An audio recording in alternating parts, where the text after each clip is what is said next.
The ocean hides its secrets well. On the night of May 26, 1905, mist, darkness, and anticipation blanketed the Tsushima Strait. Two mighty fleets, nations apart, converged on that narrow channel. What happened in the hours that followed would shatter empires and redefine the rules of naval warfare forever. In the early 20th century, the balance of power in East Asia hung in the balance. The rising Russo-Japanese War, 1904 to 1905, was fueled by imperial ambitions. The ambitions of the Russian Empire to expand influence in Manchuria and Korea, and the equally determined drive of the Empire of Japan to assert itself as a modern power. Russia's Pacific Fleet had been bottled up, blockaded at key naval bases like Port Arthur. Meanwhile, the Japanese Navy dominated the seas near Korea and Japan. Despite earlier Russian naval sorties from other ports, Japan maintained maritime pressure. With defeat looming in the east, Russian High Command made a bold and desperate decision: send the Baltic Fleet on an 18,000 nautical mile journey around half the globe to reinforce the Pacific Fleet. The plan: rendezvous, link up, and smash the Japanese Navy once and for all. But the voyage was punishing. The ships were old, crews were worn, maintenance was limited. By the time the fleet neared Japanese waters, fatigue, logistical strain, and strategic peril awaited. On the Japanese side, under Admiral Togo Heihachiro, the Navy prepared an ambush. The narrow channel between Korea and Japan, the Tsushima Strait, would become the trap. Intelligence and reconnaissance were ready. Wireless telegraphy, still new to naval warfare, would give them a decisive advantage. In short, the stage was set. A weary Russian armada, thousands of miles traveled. A vigilant Japanese fleet, ready to strike. The seas were about to decide the fate of East Asia. Order of battle and fleet composition. Japanese combined fleet under Admiral Togo included approximately 4 to 5 battleships, about 23 cruisers, about 20 destroyers and torpedo boats, plus auxiliary vessels. Russian 2nd Pacific Squadron under Admiral Rozhestensky consisted of around 8 battleships, 3 coastal battleships, 9 cruisers, 9 destroyers, and supporting auxiliary vessels. On paper, Russia still possessed more heavy warships, but raw numbers hid deeper issues. Many ships were worn from their months-long voyage. Machinery was strained, crews fatigued. Tactics and the crossing the T maneuver.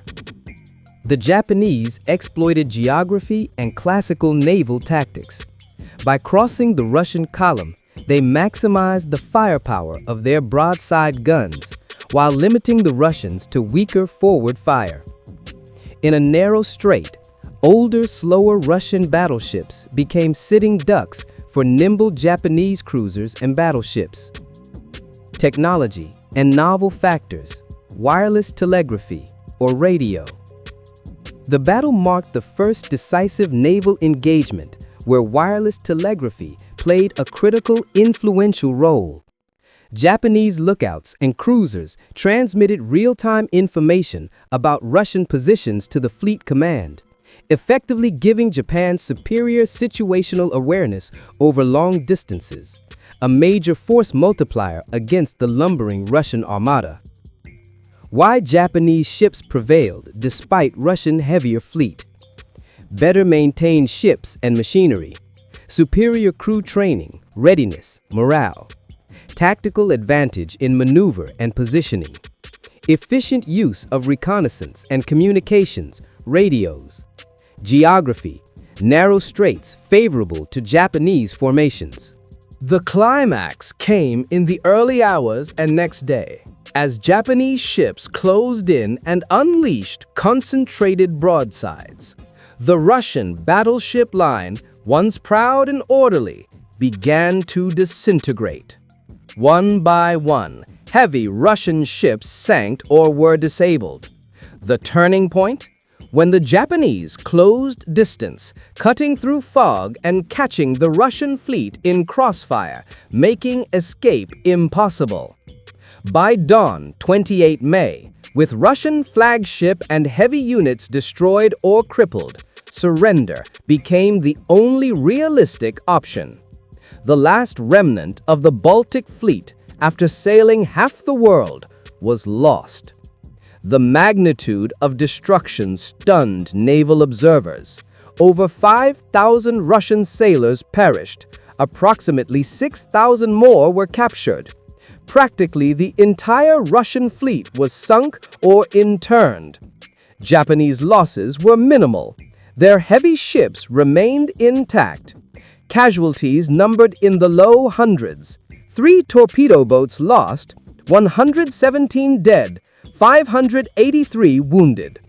This was more than a battle.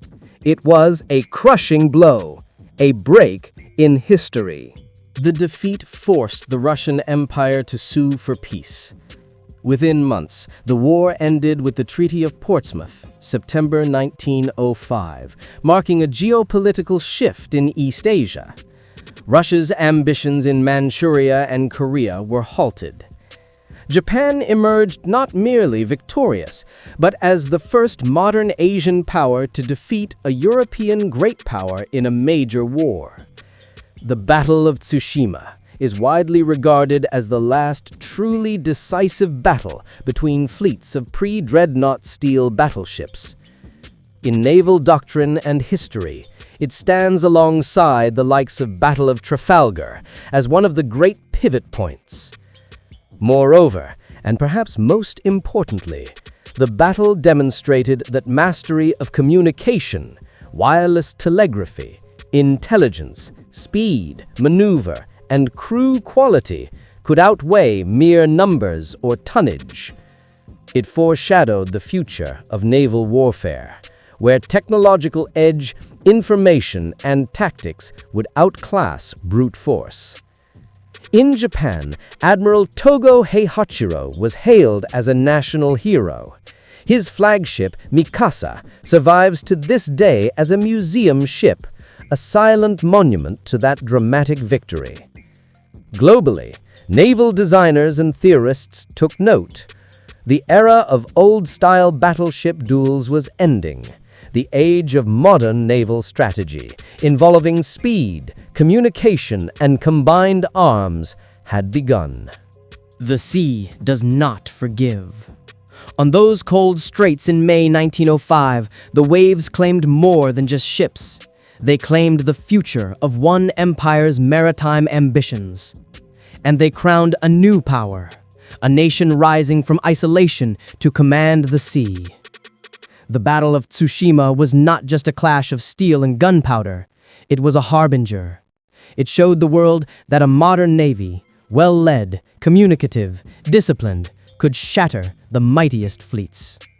If you believe in the power of history, the stories behind ships, strategy, and shifting global tides, subscribe for more real military history and modern defense stories.